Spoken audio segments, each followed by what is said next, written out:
There is a moment when my brush touches the paper and it feels like stepping into memory, not just mine, but the memory of a city, which is the city of Florence, of stones that have stood for centuries, of a tower that has watched it all. So I want to tell you a story about the Palazzo della Signoria, which is this one, or how we call it Palazzo Vecchio, which is the old palace, but it was new at that time. The building made not by kings, but by the citizens, and it's a symbol of the Republic, built by merchants, artisans, and a lot of ambition. So Florence in the late 1200s was becoming something bold. Not an empire, of course, and not a monarchy, but a republic. A very fragile, growing, eclectic, with a lot of possibilities. And in 1282, there was somebody called the Priori, and they were elected by the people. And they were not from some noble families, but they were from the powerful guilds, which were men of trade. So people that were making things in Florence, like cloth or spices or metal or books or gold or anything else. And there were 6 men chosen, and in the 6 districts of the city. And they usually met in secret and governed in complete silence. Nobody knew about them, and served for only 2 months at a time. And their first seat of power was not the Palazzo Vecchio, which I'm painting here, but it was a little tower a little bit further down the road. And it was a very simple tower tucked away in Piazza San Martino, and it was called the Torre del Castagna, so the Tower of the Chestnuts. And why this name? Why was this called the Tower of the Chestnuts? Well, because when these people were voting about something that was happening in the city, and they were representative of everybody, then they would use chestnuts to vote. And the chestnuts could be either way peeled, so white, or with the peel on, so black, which means a no is a black chestnut, and a yes, it's a white chestnut. And in fact, in Italian, there is a word, it's called ballottaggio, and which means cast a vote, or ballot in English. And that's where it comes from. But the rules for the Priori were strict. Once inside the tower, they were forbidden to leave. And they also had other rules, like, for example, no weddings, no funerals, no feasts, no gifts. They could not be seen eating in public or walking freely through the streets. Their lives for months were just very secretive, and they belonged to Florence. And Florence was still young, but already it understood the power of sacrifice. And yet the city was growing. The tower was not enough. The people, the wealth, the ambitions, they needed some space. So the leaders of Florence did something very bold. They looked to the heart of the city and cleared it, literally. The area where Piazza della Signoria now spreads was once packed with medieval homes, and most of them belonged to the Ghibellini, which was the supporters of the Holy Roman Emperor. And then the Guelphs, which were the other opposing party who supported the Pope and who had taken power. They basically demolished the Ghibellini's houses to make space to this big plaza. And it was more than a city planning. It was actually, it was a statement that said that your power is gone, and we are the Guelphs, and we are going to take place here now. So in 1299, the construction began, and the design was entrusted to Arnolfo di Cambio, which is a big architect. and who also worked on the cathedral, the Duomo of Florence. And he envisioned something like a fortress. And in fact, if you look at how this looks, the Palazzo Vecchio, it looks like a big fortress. It had to be strong, angular, and very rooted, almost like something big placed in the city. And this wasn't just to govern, it was also just a place to be seen, a message in stone. So the walls were very rough, and they were made of something that's called pietraforte, so strong stone, and they were very solid and defiant. It's 3 stories tall, crowned with the battlements, and a tower that scraped the sky. It's very tall. And then the tower is called Arnolfo Tower because it was built by Arnolfo. And it was basically rising all over the city. The city, there was no tower tall like this one. And so it was a big symbol because it literally was watching everything, the markets, the processions, the uprisings, and it still does. Like, it's not possible to go there right now unless you have a special permission, but it's pretty tall. And at the top of the tower, there were 2 kinds of battlements, which are those slivers in stone that you can see, the Guelfi and the Ghibellini, the swallowtail merlons and the square merlons. Okay, so, and they are the reminder that even power must balance in history. So, which is kind of weird because actually the Guelfi destroyed the Ghibellini's houses, but they still recognize them as powerful people in the history of Florence. And so the Palazzo Vecchio was built, and now what remained is what's inside the Palazzo Vecchio, and there were rooms added a little bit at a time. So over decades, the Palazzo Vecchio inside was modeled to accommodate whatever the power was. So there were meeting halls for the Signoria, then there were offices, public offices, 10 courts, and then there was a prison and prison cells. And outside of the Palazzo Vecchio is also where Savonarola was held. I mean, he was executed outside, but he was held at the Palazzo Vecchio.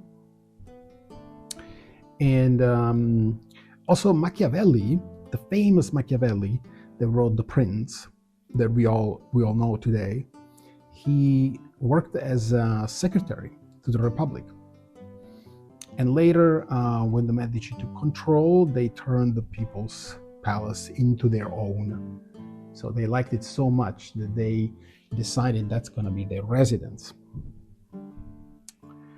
The square in the front, it's called Piazza della Signoria, and it became a stage. So the whole city liked to celebrate everything in that plaza. So there were festivals, there were fairs, there were whatever you could think of, government or not government. It was held in that plaza, which was a lot simpler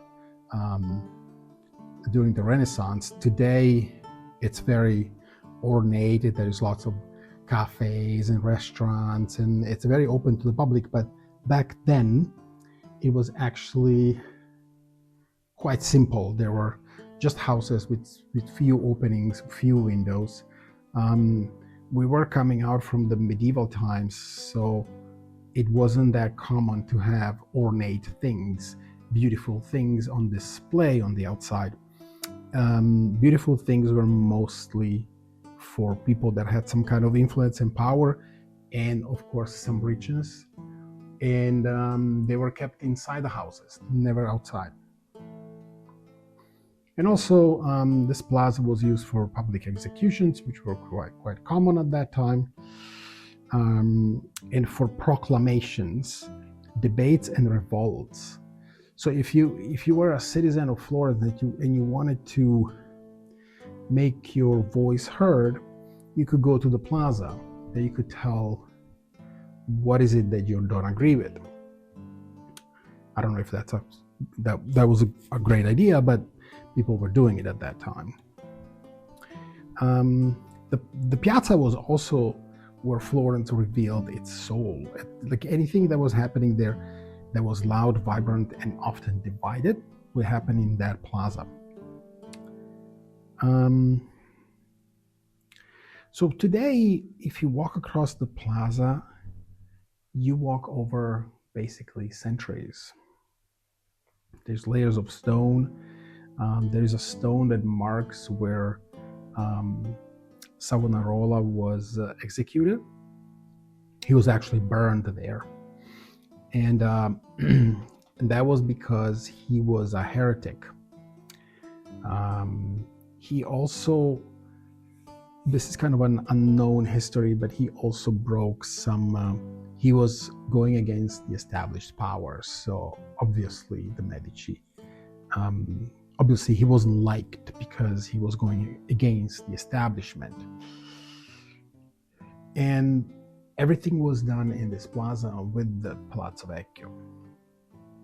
So one thing is easy to forget, that this building is so still and so solid and was incredibly controversial back then.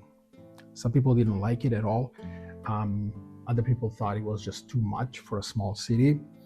But we can't forget that back in the days, there were very few people that were deciding about things, and basically everybody else was just getting along with it. Some people at that time they were kind of afraid of it, which was kind of the purpose of it, because people were supposed to respect the decision of the priori, and so you are supposed to, in a way, be afraid of it, so to speak. But most importantly, there were a lot of people that saw this as a sign of a powerful government and therefore protection. This kind of rings a bell today because people still decide by having a certain fear of interference from outsiders into their own political matters and private matters. And so people still decide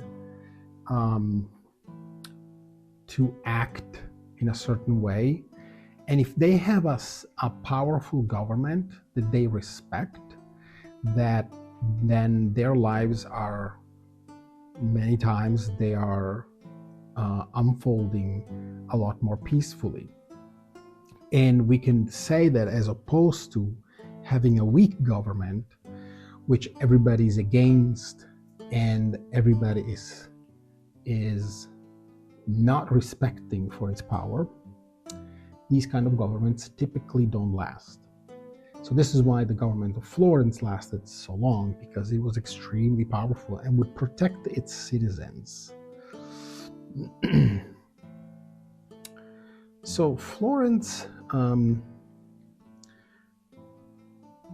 was basically adapting through the years after the medieval times and after the Renaissance.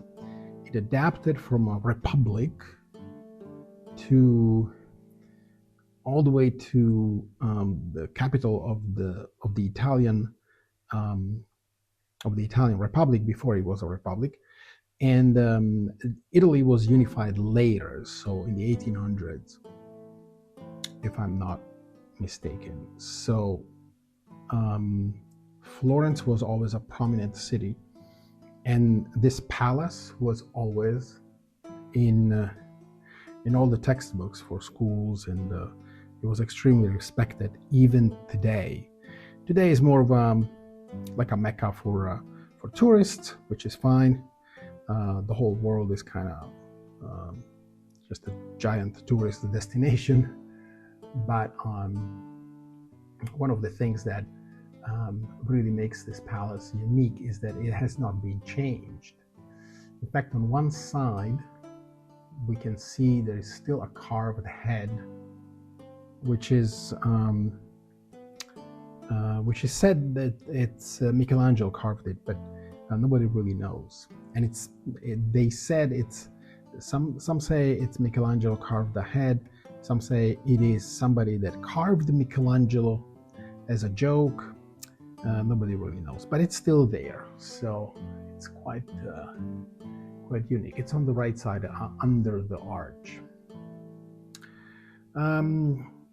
So let's go back to the Torre del Castagna, the tower, where the first priori probably never imagined their work would lead to this. A palace so grand, it would one day be called old, which is kind of unique. But that's how power works. It leaves behind stones and old things, and it turns into new ones. And the stones hold memory, and they outlast kings and artists and even republics. And the Palazzo della Signoria, it's not just a building at this point. It is a story carved in stone, the story of Florence. Florence had lots of politics developing and lots of pride.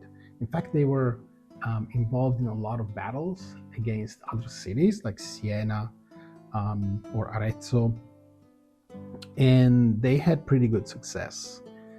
And now I'm painting it because it is an iconic piece of Florence, and I always liked it. I like the palace. They added some statues outside, which I might make a video just about those, so I'm not going to talk about them here. But and they added a big fountain, which I think is magnificent because it has marbles that are different colors, from red to black to white. So it's kind of a feat there. And well, this is pretty much the result of my watercolors. Actually, stay tuned because I'm gonna show the watercolors, the final watercolor at the end. It's also on sale on my Etsy account. I think the link is in the description. And so this is Florence, and this is Palazzo Vecchio, and this is where history comes alive. I also like the fact that inside today, there used to be, until like early 2000s, there used to be the town office, the central town office. But now they finally, I'm so happy about this, they finally decided to take it out and turn it into a museum, because the Palazzo Vecchio deserves that. One of the things that I really like about it is that you can, there is weddings celebrated, so you can actually book the gigantic